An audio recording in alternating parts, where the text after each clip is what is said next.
काय आन्सर देणार आहे बॉसला? प्लस तुम्हाला सुट्टी हवी आहे. हे कसं पॉसिबल होणार आहे? नाही, मला काहीही एक्सक्युजेस नकोय. मला प्रेझेंटेशन कम्प्लीट करून हवंय आणि ऐक ना. काही आपल्याला हे प्रेझेंटेशन आहे ना, काहीही बोलू नका या गोष्टीवर. ओके? नाही. नाही, मला नाही माहिती. प्रेझेंटेशन आधी कम्प्लीट होणार आणि नंतर आपण या गोष्टींवरती बोलणार आहोत. काही डेडलाईन्स वगैरे काहीतरी असतात ना?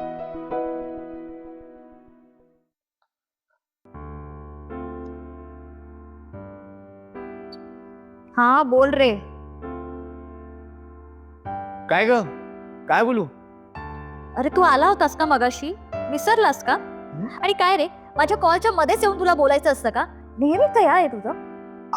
अच्छा ते होय. हा हा हा हा आलो आलो.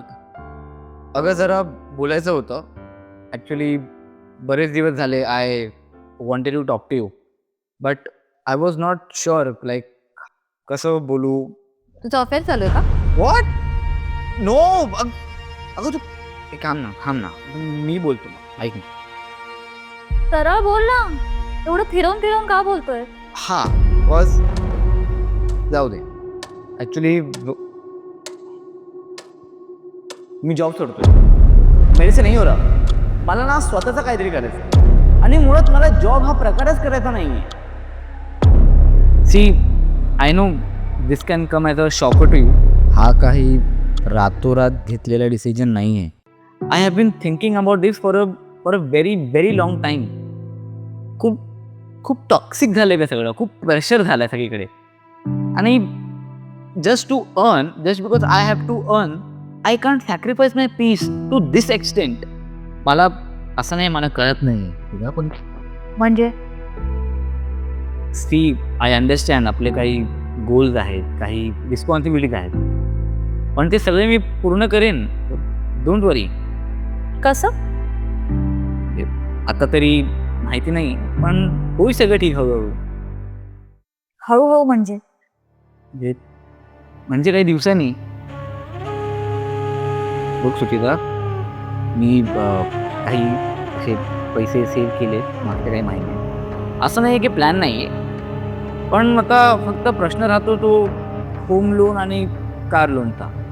आणि तेही मी करेन ग हळूहळू, संपेन ते मी. See you don't have to worry about any of this finances. Okay, I take care.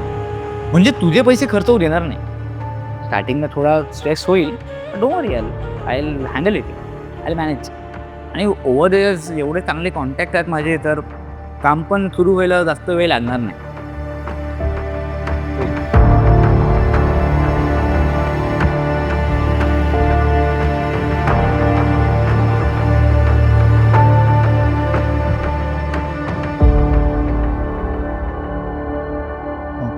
तुझी झालं? बोलू मी आता? You have no idea how correct this decision. Yes, मी बघते ना तुझी घालमेल काही दिवसांपासून. मी तुला विचारायचा प्रयत्न पण केला, पण तू आय एम फाईन असं म्हणून खोटं बोलून दिलं. अरे आय एम फाईन म्हटलं पण ते सगळं ठीक होत नाही. आणि I know what your ambition.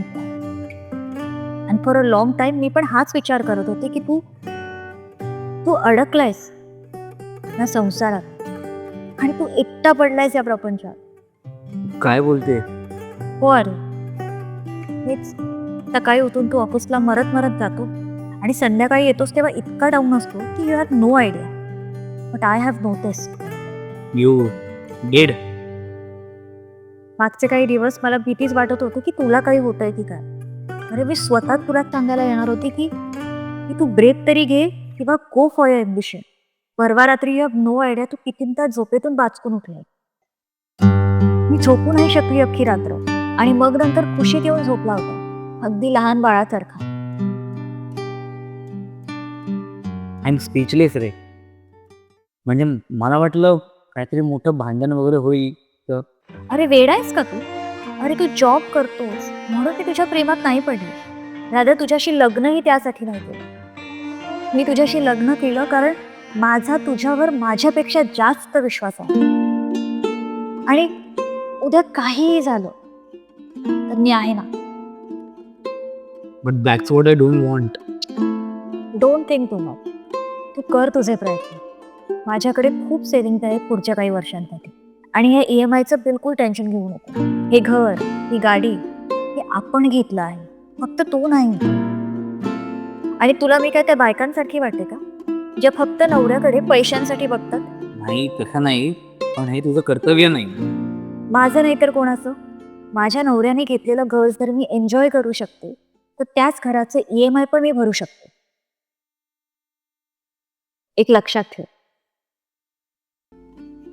तू महत्वाचा आहे, बाकी सगळं नंतर. तू कर, मी आहे. आणि हो, this doesn't change any equation. We are still the same. Okay? आणि हो, आत्ताच सांगते, माझे पैसे हे तुझेच आहेत, फक्त माझे नाही.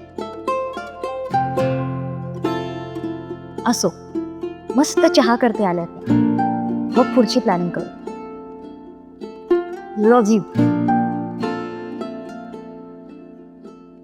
आयुष्यात निर्णय किती महत्त्वाचे असतात, जसा माझा तुझ्याशी लग्न करण्याचा निर्णय.